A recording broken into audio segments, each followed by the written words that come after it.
All right, welcome back to the Briones Pickleball Podcast. This is breaking MLP. Hot off the press. Call it? Hot off the press. And Matt Staggers is back. I'm back. He's not a coach. Remember, if you have seen our last podcast together, that was months ago. Yeah, Matt. It's been a while since you asked me to come here. Yeah, for good reason. Okay. But we have you back. There was really no one else available. You know, back by popular demand. So my 3 fans that asked, thank you. I'm back though. Yeah. Say thank you to your mom. Thanks, Mom. Appreciate you. Yeah, so we're going to be talking all about MLP. Obviously, there's a whole bunch of stuff going on with that. The draft just happened. Actually, the draft was on my birthday. It was the 2nd, right? Right. Yeah. Yeah. So happy birthday, by the way. Happy birthday to me. You know, little good birthday present. I get to know the new teams. And yeah, so we're going to be going through the picks. We're going to be talking about strategy and kind of how the MLP is designed and what's different from last year. So if you're interested in that, this is what this podcast is about. We're going to be following the pro MLP tour, you can say. Yeah. And Premier only though. Premier only. Yeah, we're not going over the challengers. Sorry about that, challengers, but we're going to stick to the Premier. You know, Caden knows a lot more about the challenger players, so when he comes back, he can talk about them. So, okay. Caden. All right. Okay, so let's get started here. Yeah, so MLP draft just happened. Matt, from the last season, and what season is this? Is this like season 4 or 5? So technically it's season 3, I believe, because the first one they're not really counting back when it was at Dreamland. They had a couple seasons last year, had the super final, and then they had the whole break with all MLP, PPA stuff. They finally kind of got it cleaned up. And then they worked through like how they wanted to draft the players. So this was interesting. They did an auction style for the pick. Okay, why don't you go over that auction style? Okay, so and some of this MLP is not always easy to get information about, so it's not super transparent. But from my understanding is everyone had 500,000 in like Monopoly money to play with. So like it was just fake money. And then so if I am correct or if I'm thinking on the right track, you're saying it's basically to limit what people can buy. Sure, but then they allowed owners to pay an extra 500,000 in real money that goes back into like the owner's pool, essentially, like as capital. Okay. So if a team wants to only spend 500,000, they come out of pocket 0.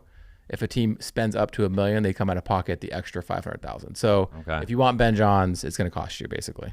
Okay. And really, the top 10 picks, the owners that wanted to spend money spent money. Okay, well, we'll get into that. Again, this is going to be dedicated to the MLP draft. Obviously, this interesting format is really exciting for the game, and let's get right into it, Matt. So actually, what are some main differences between last MLP season and this one, this 2024?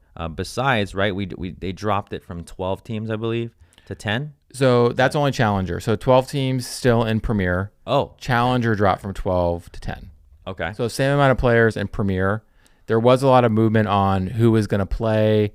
They didn't know till the last minute if like the Johnson 5 was going to be in, and they were in like the last basically 3 hours before the draft. All of those guys kind of signed their contracts and got in. So that was kind of a big move because they weren't sure if they were going to play. And then people like Matt Wright, Lucy, Julian Arnold, Lauren Stratman, they all opted out of the draft too. So that kind of created some movement of people that may have been Challenger up to Premier.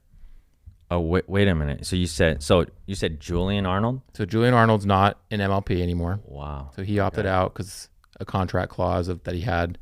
Matt Wright, Lucy Kovalova, and then Lauren Stratman. I think those are the most notable names. So that's it. Yeah. That is interesting. So and then the Johnson 5 weren't going to be in, and then the last minute they were in. You're saying Johnson 5, you're talking about Hunter? So Johnson 5 is who Julie Johnson kind of represents those 5. So JW, Georgia, Gabe Tardillo, as you say. Oh, you're counting him Johnson 5. She represents him, so yes. Oh. And then what is she, an agent now? She's kind of helping them, I think. I'm not sure her exact role, but all right. And then a girl named Millie Ron who went in Challenger. But basically, is that how you say her name? I think so. Okay. Sorry, Millie, if that's not how you say your name. All right. Okay. So, all right. So let's jump in. Anything else different that's notable for Premier we're talking about. Mhm. Anything else different? Do you know about format? Or, I mean, have they said anything? Like, are they still doing a Dream Breaker? Are they? So all that's staying the same. I think they're going games to 25 rally scoring. So Instead of 21. instead of 21, but I think you can also win on return now, from what I heard. So they're getting rid of win on serve, where you have there's no freeze anymore, and I believe you can win on return. And win by 2, I'm assuming. Yes. So just rally, no freezes, no rules, just Yep. rally, win by 2. Yep. Okay. So who knows? I mean, this stuff changes so fast that maybe by tomorrow that won't be the rule. But Yeah. Tomorrow they might go to 100, which may be fun. to me, the most interesting part was the auction, because it wasn't a snake draft. It was the owners bidding money for their draft slots. So really the GMs that knew how to do that format, which if anyone's played fantasy football, if you do a snake style draft, it's much easier to get players. If you do an auction style draft where you're bidding dollar amounts and using a budget to fill your team, it's much more difficult. So Okay, so I'm not much of a gambler. okay, Okay, so not a gambler, not a coach. Actually, I'm not a gambler at all. Okay. So snake draft. So last MLP, the format was snake. So they start, let's say they start in one end of the team, or they start at a team, and then they go through in order, right? All the other teams to the last team, and then they go back and pick, Yes. right? So that's like the more amateur way to do fantasy football. It's the most common way to do it, but in my opinion, it's a little more talent in the management role if they have an auction, because you're using a budget, And Okay, so explain the auction, because I get the idea where you just, this team picks, and then they take turns, and then they come back. So how the heck does the auction work? So basically, my understanding was no team could spend more than $1 million. So the first pick for Ben Johns, I think it went for $840,000. That was the actual amount. So they were bidding for the first pick. They didn't have to take Ben Johns. They could have taken someone else. Ben Johns was $840,000. Yeah. So that leaves like that leaves less than $200,000. So they basically knew they were just going to fill the last 3 spots with very minimal dollars. And I believe every player they had to pay $10,000 is what I heard for each player. So you have to leave at least $10,000 for a player. Wait. So Ben Johns is $840,000. So really quick, who even makes that price? Like, how does this work? The market. It's a free market. So the owners basically bid on what they were willing to pay for the first pick. Oh, so it started at, let's say it's whatever. It started at 10. It didn't matter what it started at, because it was just whatever. Oh. And so there were teams that, like my goodness, the Utah team only spent, from what I heard, $495,000 total on their team. Okay. So they wanted to stay under that $500,000 because they probably didn't have any money. because they didn't want to pay the extra money. And I think that might be Connor Pardo's team. I'm pretty sure it is, but they didn't want to come out of pocket anymore, essentially. So they got it. They stuck to a budget where a team like the Seattle owner was like, whatever, I want Ben Johns, so I'm paying $840,000. Okay, so because it's $1 million cap, 500,000, like fake, we'll call it monopoly money, 500,000 actual money. Yep. So Ben Johns was 840. So they only really spent $340. Yeah. That was $340,000 in real dollars though, that they spent on him. Wow. Yeah. Okay. No, but the rest of the team is less than 200,000. Yeah. So basically, they'll have to fill their team with the 4th round picks, 3 people, which is what they did.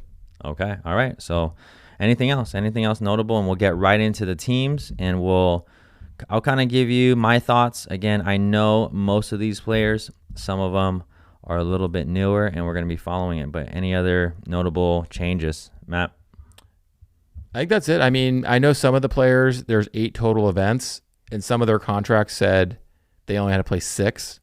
So I know there were certain lists available where players had committed to all 8. Some players didn't. So that kind of made it challenging too for the GMs and the owners, because they had to decide, do I want to pick a person? Like I heard Anna Lee Waters is only playing 6 events. Do I want to go with Anna Lee?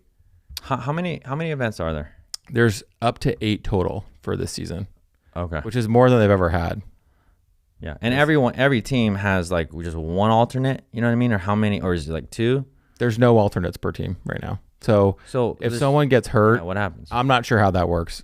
I think they have to pull from someone that's not challenger level is what I heard last, but maybe that would change. So, but alternates will be tough. Okay. Yeah. All right. So let's get right in. So team number 1.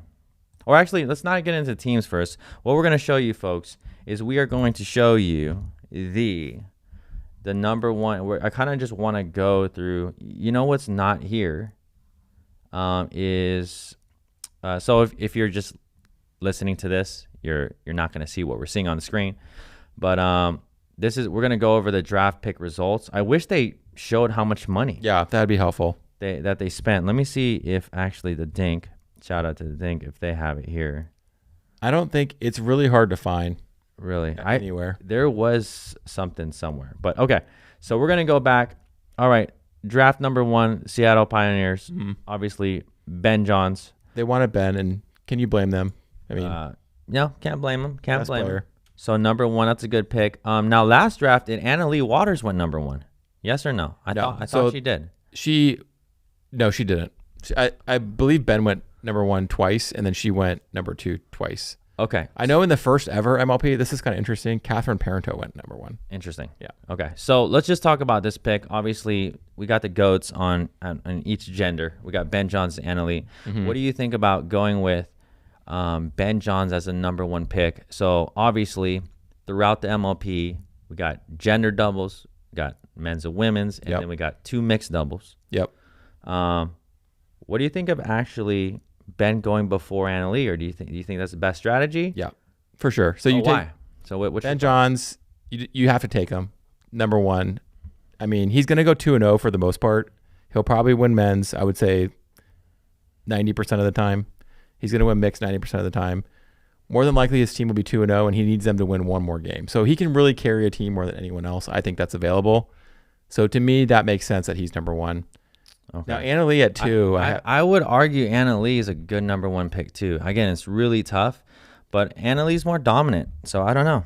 I think you're right. I think she did go first in the very first season. So, yeah. So I don't know. It's very, very close because we got Ben and we got Anna Lee. They're both dominant on their sides. But, I don't think you can go wrong with either or. But if we're looking at statistics and data, I think Anna Lee has a better winning percentage on all events. So in MLP, she's never won, though. So Ben's won like 3 times now. Okay. So I'm taking Ben. Okay. You can have Anna Lee.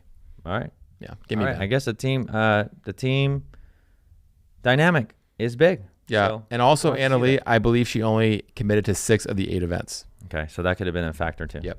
All right. So Ben Johns number 1, pick number 1, Anna Lee number 2, and number 3 to St. Louis Shock, Anna Bright. Yeah. And then number 4, Riley Newman. What do you think about the 3rd and 4th picks, Matt? So I like Anna Bright right there. She's the next best female for sure, in my opinion. I would. Why wouldn't you think Catherine? I would take. So interesting. Why? Well, Anna Bright and Rachel Rohrabacher just beat Anna Lee Waters and Catherine Parento. It was like their first loss ever. Sure, once. But once. Anna Bright's, she's a dog to me. That so you take her. I think that's a good pick at 3. Okay. This is really interesting. So I think Catherine, I would put Catherine at 3. It's close, but Catherine shows it. But again, I don't know.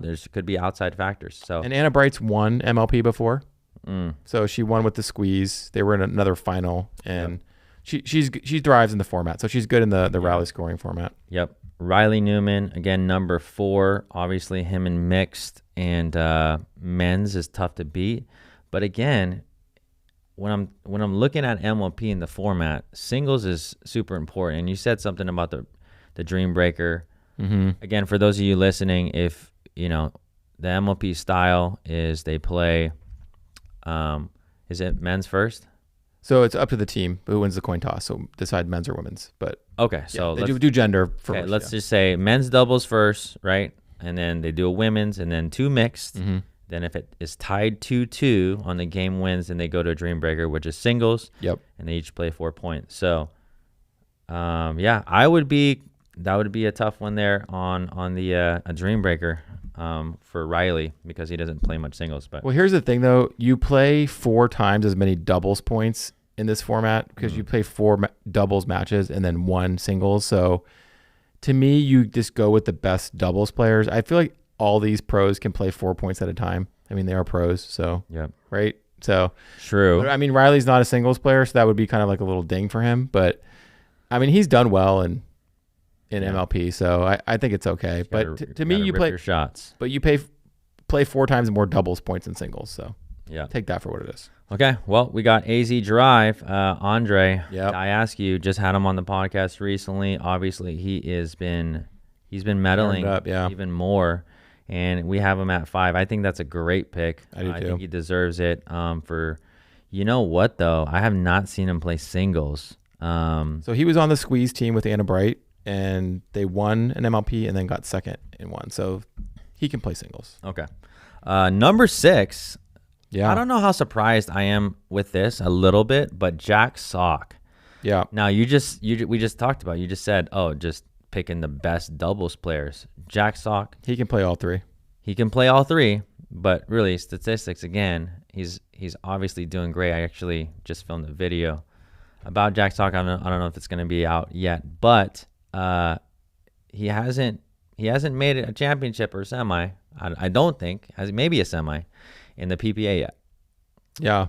But also he hasn't had a top partner. So he has Catherine for mix, and he's doing pretty well with her. But nothing, no finals yet. But for the singles dream maker, I would definitely bet on Jack Sock because I think he could turn it up. It gets a little sticky in this little kind of mid range right here, and Alshon at 7. He's playing really well, and he's definitely hot right now. But I'm not sure he's like a number 1 guy. And they paid a lot for him, so they had to like kind of fill their team out a little more slim. But to me, we'll go over the teams, but to me, that's a tough one. I think that's a great pick. You like Alshon at 7? I think him and Zay Navratil also beat the Johns very recently. His game, he's been working on it a ton, and he's great at singles. Mm-hmm. So again, James Ignatowicz at 8, Catherine at 9, Peranto. And Thomas Wilson at 10. Well, here's the interesting part, Jordan, is the LA Mad Drops picked 9 and 10. So they basically, their GM, this is the only... How does that work? Because they had the highest bid at 9 for Catherine. I'm not sure what she went for. It was probably between like 400,000 and 500,000, I think. Maybe a little bit less. And then they decided to kind of they wanted another number 1 guy. So right away they got another pick. So they're the only team that picked twice in the first round. Got it. So no other team picked twice except for them. Okay. All right. Well, there you have it. We're not going to go through every single, because we're going to go through the teams.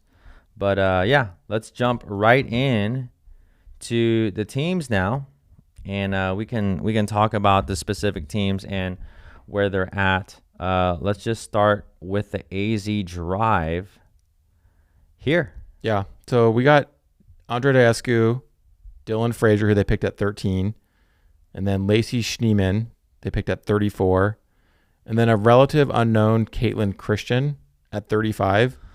Well, unknown to most. You know Caitlin? Well, yeah. Okay. Yeah, she's actually been around. She's actually been around the game quite a while. She played professional tennis.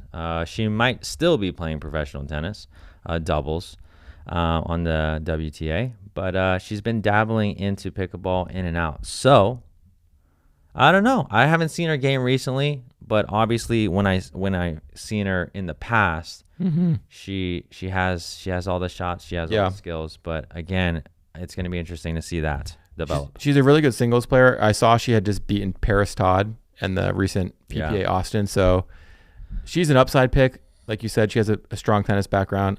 I like this team a lot. I think their GM is Morgan Evans, and I think he really understood the auction format, and he got strong picks everywhere. So to me, this is a solid team. I would say this is a top 3 team. So I give them an A. Okay, so I'm looking at AZ Drive again. We got Deescu, Frazier.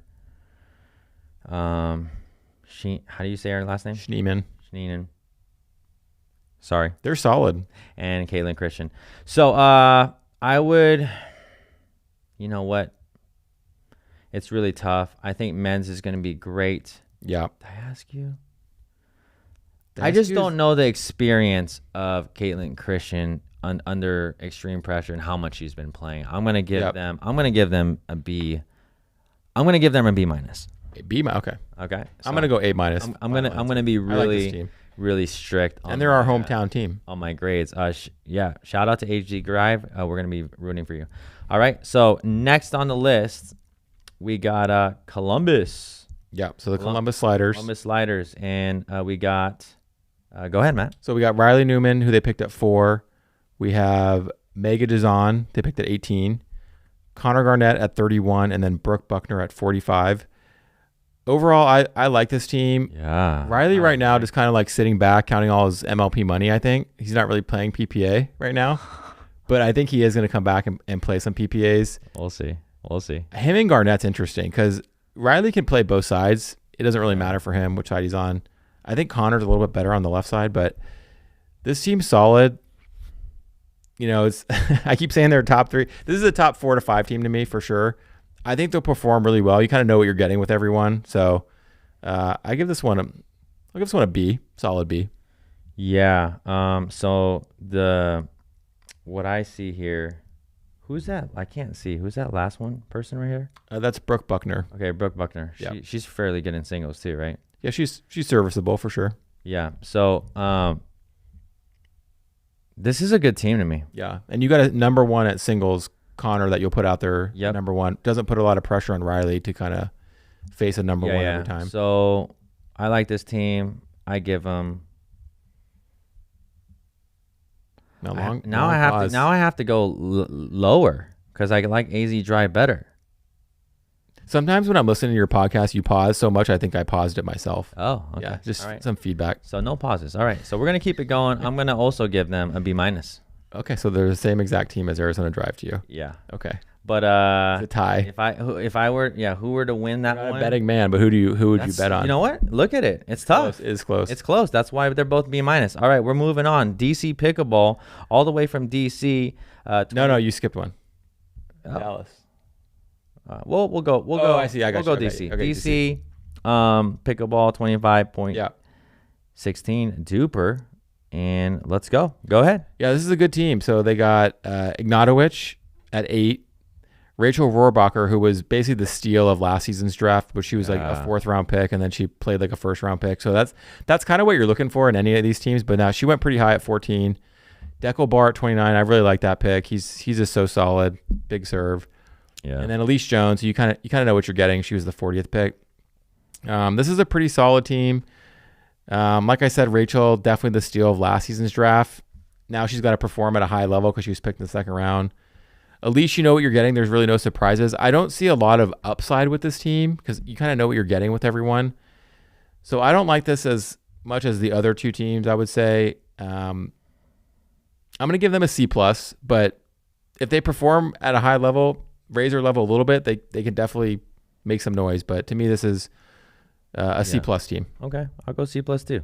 Okay. You know what? I'll go C+ too. Moving on to all the way to the biggest state in, I was going to say the world. Yeah, the biggest state in the U.S. Okay, yeah. All right. Dallas Pickleball. Texas. Dallas, Texas. And we got J.W. Johnson. We got Georgia Johnson, the Hurricane. I was going to say the siblings. Hurricane, Tyra Black, and Augustus. We got Augie Guh. If you guys don't know who Augie is, let him friend of the show. Let him be known. He's been on the podcast. He's actually been in some of our YouTube videos, but he's a local here who's been on the rise. It's funny because on the thumbnail that I made for him back when he was on the podcast is the Phoenix Phenom, and I did not see that after that. He really straight up vertical, straight up. So this is a good team. Yeah, I like this. This is my favorite team. So is it? It is. So JW became eligible for the draft like 3 hours before the draft. So he was one of those people, and he's kind of getting hurt because like he's not a high energy guy when he's out there. Like he doesn't, he doesn't really. He's like a robot. So he just plays. He's solid. Best hands in pickleball, or one of the best. Yeah. So he dropped to 12. Georgia was at 17. Tyra 23, and then Augie was at 38. So I think what happened is JW wanted to play with his sister, so they took her. Then they took Tyra, and to me, Tyra is a better she's a really good left side player for a female. And so I think she wanted to play with Augie. They just had that big run at Desert Ridge. Let's talk about that right here at the past PPA Desert Ridge. Semifinal run. Yep, Augie and Tyra Black, they made a run to the semifinals. Yeah, so they lost to Ben and Annalie. Yeah, and they beat some really good teams. Really good teams. So I think that she had some influence there where she wanted to play with Augie and she wanted to play with a lefty. Yeah. So I think this is a great team. This is my top team. Okay. This is an A team to me. So a lot of people listening may not even know who Augie is just because he's relatively new to the national scene, but we know Augie from Arizona. Yeah. He's the best player in Arizona for sure. So I love this pick. I can't wait to see him play with J-Dub. That's going to be really fun. So this is A team to me. Yeah, B plus for sure. So it's my highest rating so far. Yeah, obviously we got George and J-Dub, great chemistry, and then Tyra and also Augie, they've played together, great chemistry. And then I'm sure that the women's will do good. Honestly, it's going to be very interesting to me to see JW and Augie play. I'm assuming they're going to stack. Well, you don't stack in MLP because it's rally. So Augie will always be on the right. JW will always be on the left. Yeah. Okay, got you. But either way, they're gonna play straight up, probably with four hands in the middle.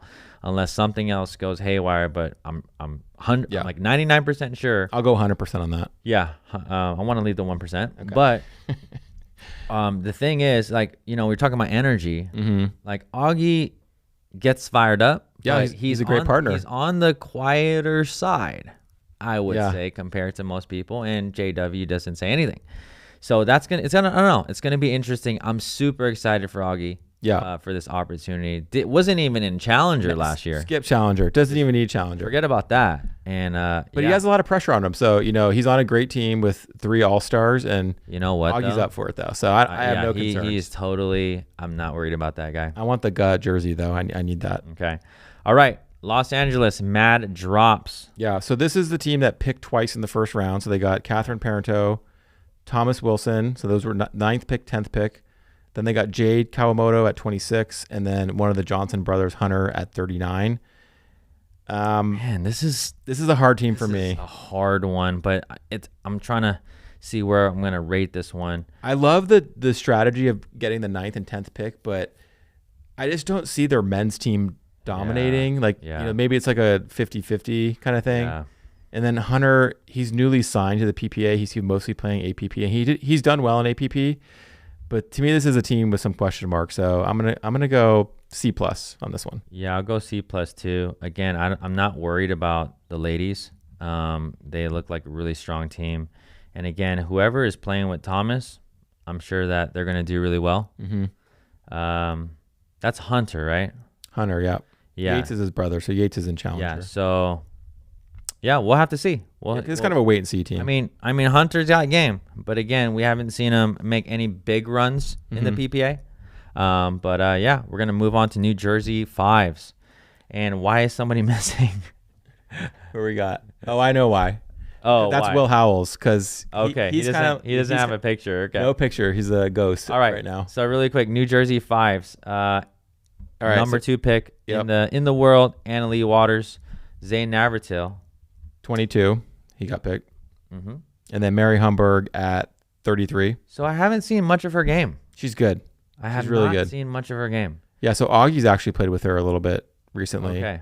Right. They had a mixed result for when they played, but and Will Howells. Will Howells, he's making some noise right now. He is. Yeah, so he's a great player, very young, lots of potential. You know what's interesting? This might be a sleeper team. Now, it depends. I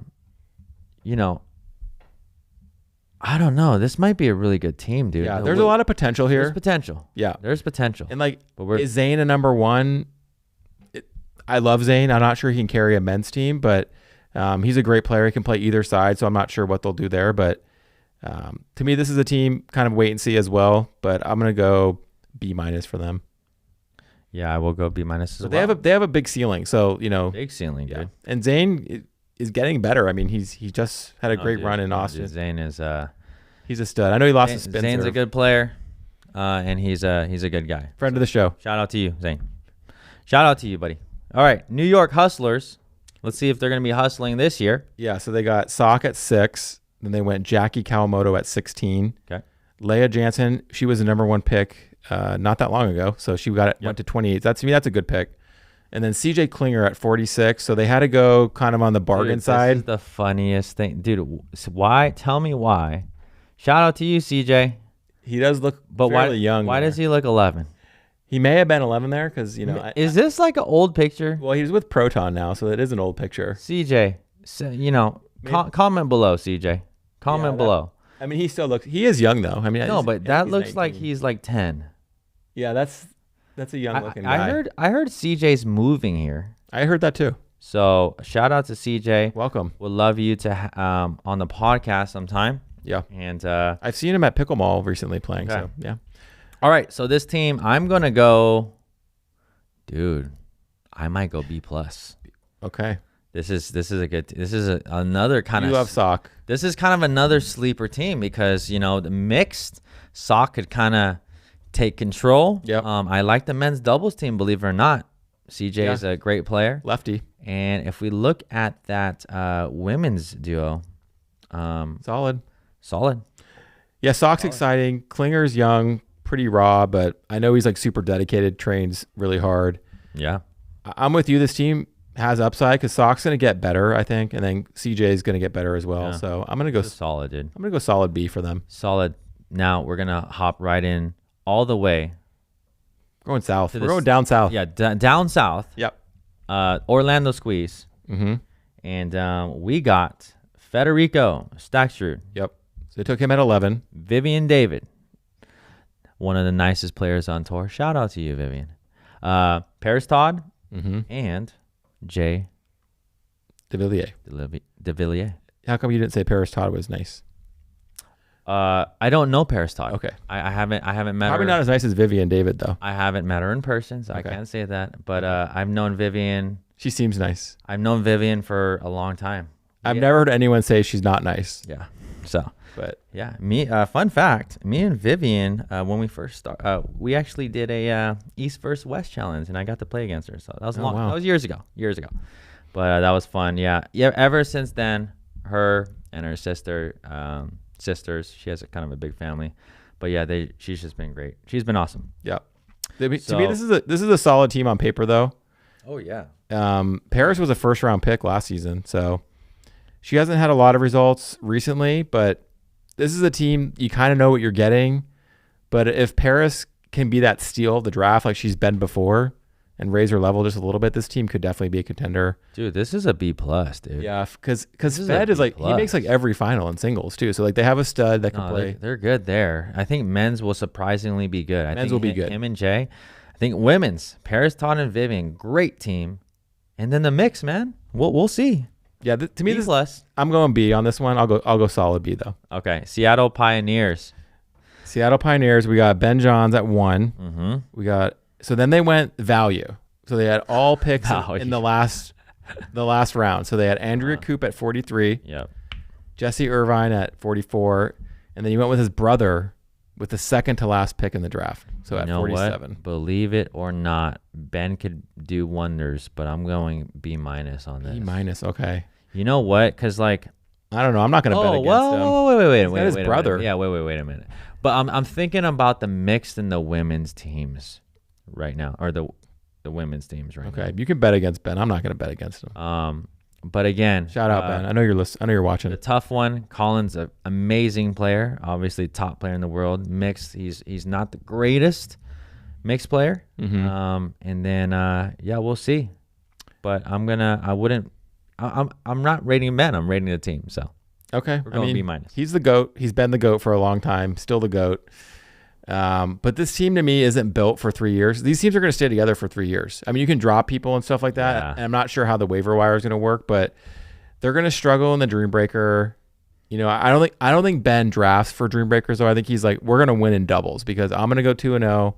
And if you guys can win one game, we'll be good. It doesn't leave Ben much room when he's cost almost $1 million. Like that's the tough part. So, I mean, the GM and the owner knew they were getting into this when they picked him with that much money. So I think you got to take him at 1, and I think this is kind of just how it plays out. He gets his brother, who is his preferred partner anyways.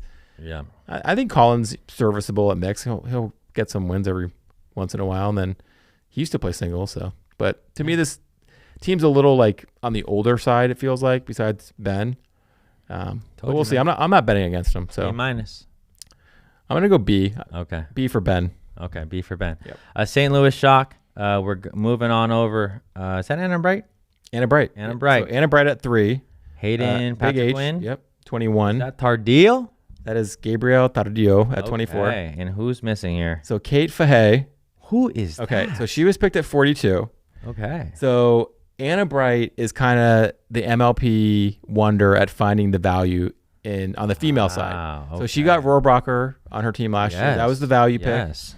So there's a lot of unknowns here, but I trust Anna Bright picking Kate. So there's a lot of potential, but going off like just looking at them right now, Patrickin and Tardillo, they're very young. They're pretty, they're both great players. There's another sleeper. There's another sleeper team. They deserve to be in Premier, but to me, I'm going to go C+ on this team. All right. And I'll go. I don't know how good they are going to be. So I'll go C+ too. Okay. All right. Texas Ranchers. We're going back to the biggest state. And who we got? So we got Alshon at 7. Etta Wright Sean at Etta 15. Wright. Love her. Also game. a very nice person. Tina Pisnik at 30. Yeah. And then Pablo Tejas, lefty, at 41. Dude, this team. You like it? Yeah. B+. Okay. We're going B+. So I think men's is fairly strong. I think men's is strong. Alshon's got to be a number 1, though. Yeah. But again, Alshon, I see mixed. I see him doing really well. Yeah. I think that Alshon was a little bit of a reach. They spent a lot on him. I'm going to go B- for them. But this is a team, if everyone plays up to their potential, they could do really well. Yeah. All right. Now. Okay. We got last but not least. That depends who you're talking to. They should be least. Utah Black Diamonds, Tyson McGuffin. Yeah, we got McGuffin. So he was their first pick. They didn't have a first round pick. They picked him at 19. So that was their first pick. They were obviously not going to spend over the budget. So they went with Callie at 27. Callie Smith. Tyler Loong at 36. Tyler Loong. And then Alex Trong at 48. So she was the last. Okay, so really quick, besides Augie Guh and a few others, Alex, is it Trong? Trong, yeah. Okay, that's a big like step that? up. No, I'm just saying. Oh yeah, was she even in Challenger last year? So I think yeah, she was. She was. Because of some of the people sitting out, that kind of opened up a spot for someone like her. So I'm going to call this team the Dollar Tree team because they were on a budget, which is okay, So we have to budget sometimes. Is this the only team that didn't spend any real money? Is that what you're saying? So from what I've heard, they spent under $500,000, really close to it. Yeah, so they didn't spend any money. Way less than any other team. Every other team was over $880. Yes. Oh, really? From what I've heard. Okay, so every team actually spent real dollars, at least $300,000 on their team. So and then there was and most were closer to $1 million though. So like there was a couple in that 880 range, and then most of them spent the max. So got it. I think this team's going to struggle. I'm going to go D. But D. Okay. And then we have that Tyson and Tyler beef. I don't know. Do you remember that? Yeah, like Slim Jim. Or are we talking about like what kind of beef? Are we talking about like prime rib? They Tyson flipped them off. Yeah, no. I know. We talked about that. If you haven't seen the memes of pickleball, it's gold. So go check that out. Yeah, so that's going to be interesting. I don't know why you'd put them together personally, but I say they'll squash the beef. They'll be fine. Okay. And things happen. Things happen. Yeah. So yeah, I'm gonna go C- on that one. Okay. I don't think they'll win a match, but a match? No. Oh, like a match or not? They'll win some games. They'll win some games, but this team's gonna be hard for. I wouldn't say that, but we'll see. Okay. So what else we got, Matt? So those are the teams, everybody, and yeah. What else, Matt? What else we got? There's some interesting stuff that you told me to kind of look into today. Yeah. Christian Alshon talking about pickleball being harder than tennis, and he got a little pushback from Nick Kyrgios, Mm-hmm. Andy Roddick, James Blake, some of those guys. So it was pretty funny. I mean, he said it's like... All right, so what is the actual... Okay, so the actual tweet was... What do we got here? Pickleball has made me a much better athlete than tennis ever did. Faster reaction time and speed are needed since the ball is only coming from 10 feet away. Point for point, pickleball requires more skill than tennis. What do you think? It's a really, really, really good... put me on the spot there. Do you think pickleball is harder than tennis? Okay, so They're different, so right? 2 thoughts. So let's read that one more time. So I have some time to digest this. Here we go. All right, you want me to read it again? Yeah. Pickleball has made me a much better athlete than tennis ever did. Faster reaction time and speed are needed since the ball is only coming from 10 feet away. Point for point, pickleball requires more skill than tennis. Okay, so a couple thoughts. And for those of you who are coming from tennis and you are a pickleball hater, possibly, first thing I want to say is I understand because I was a tennis player. All right, I was a tennis player for the longest time. My love and passion was tennis years ago. If someone asked me to probably play pickleball, You would have laughed, right? yeah, well, not laugh, I just wouldn't have done it. Okay. I might have laughed, but asked me 10 plus years ago, not a chance. It was just the right time in my life that pickleball came along, and the rest is history. So for actual skills, tennis is It's so much more technical. Tennis is a very, very hard game. Yeah. You can't just pick up a racket Okay. and be good. And here's another thought I have, that when it comes to skills, though, and this how this game has evolved. Yeah. What we're seeing today is not even the peak of pickleball. Right. So that statement 5 years, 10 years from now, maybe could be more accurate, I would say. Yeah. But again, to say is because he said it's harder, basically. Yeah. He's He saying said the skills required. it requires him to be a much better athlete. Yeah. So I don't know if I agree totally, but I can see. I think Alshon is very passionate about this game, and I'm sure he's been working really hard, and he feels great. So, yeah, I think of course he's gonna say that. Yeah. They're different games, but he fired at Kyrgios about how him and Kyrgios have the same amount of major titles in tennis. Kyrgios is probably doing pretty good off getting to the finals in tennis, so I don't know if I would say that because you're a millionaire when you're getting to the finals in a major. Yeah. So if you guys don't know who Nick Kyrgios is, he is Australian player, one of the probably He's fun to watch too. Fun to watch, probably one of the most controversial in the game too. But he's been Why can't we just get along though? Yeah, I don't know. So what did Kyrgios say? Let's see. Kyrgios just said, "Yeah, let's hide under the bed after this statement, bro. Get me the best pickleball player. Compare his talent to Roger Federer. Wild tweet, wild thought. Delete right now. I love pickle, but you had too many tequilas." Yeah. Tennis is hard, everybody. But he kind of said what you said. Alshon fired back. We've barely scratched the surface of pickleball's potential. And he said, come to pickleball. You might be able to break the top 10. And he goes, why would I come to pickleball? I'm too busy getting to ATP Tour finals. I was curious of that. And that's when Alshon said, fun fact, we have the same amount of major titles in our career. And then they kind of went back and forth. And I don't know. Okay. I mean, I feel like Alshon should probably just stop. But okay, he was like, oh. Alshon wants a clout. I mean, if you're getting replies by Nick Kyrgios, I think he was like, yeah, I'm getting the last word in here, whether you like it or not. Yeah. So the funniest part though is James Blake said there is literally zero chance any top-ranked tennis player comes into pickleball and doesn't dominate. And then Sam Querrey goes, "What's up, guys? What's everyone up in arms about?"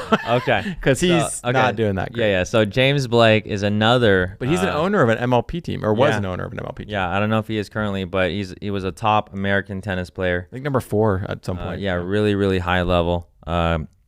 Great guy from what I know, and he said. So basically, what did he say? He said anyone coming in high level tennis. Yeah, would dominate easily. No way. Then Sam Querrey, one of the top tennis players, up, guys? Comes in, but again, past their prime, so we really don't know. True. I mean, we look at Jack Sock, and there's kind of an example there. So, yeah. I thought that was funny though. That's what we got. I like that. Yeah, I like that. All right. Anything else, man? Yeah. So Did you want to ask me about my hat that I'm wearing? No, not at all. Not at all. All right. What's going on with your hat? Okay, so Breaking Pickleball, a new documentary. It's about Arizona Pickleball League. If you guys haven't watched that, it's about season 1. So it's actually out on YouTube right now. If you go to breakingpickleball.com, you'll get an emailed link. And it's a great documentary. It's going to be 6 episodes.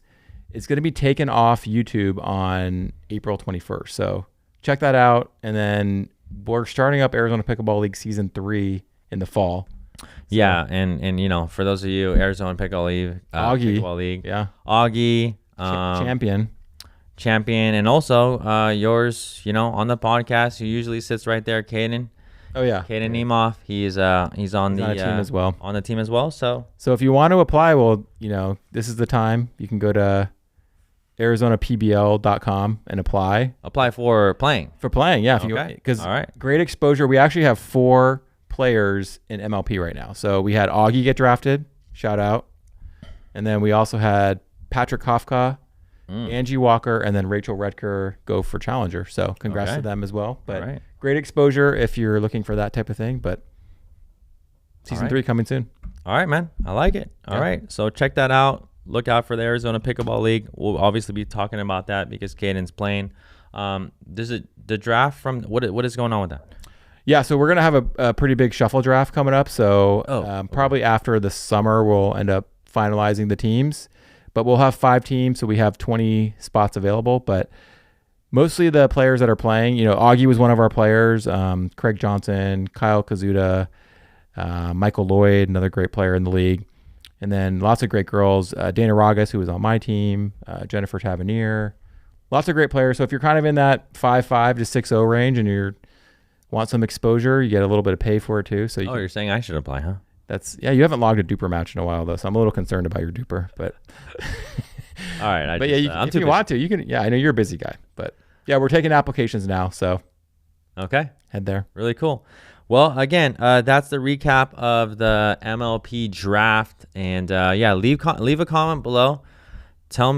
Let us know if you're following the. Obviously, I think if you're watching this and you're watching it all the way through, you probably are really following the MLP, or else you wouldn't click on this video.